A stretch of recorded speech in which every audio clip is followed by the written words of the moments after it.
The number one secret of good coffee is water. 98% of every cup is water, and if the water is off, the taste is off. Skip very hard or fully distilled water, and use filter.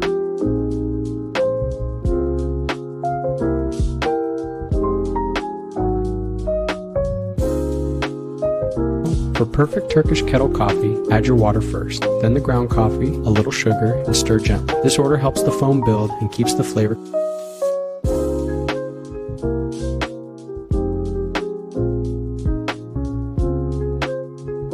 Fire is crucial. High fire equals bitter, burnt coffee.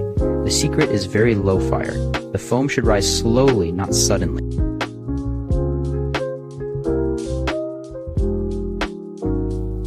First, scoop the foam from the top of the coffee in the chesve and place it into the cup. Then, slowly pour the coffee over the foam until the cup is full.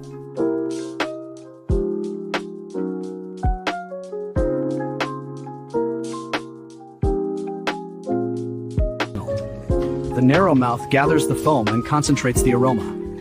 Inside, stainless steel lining spreads heat evenly, so the coffee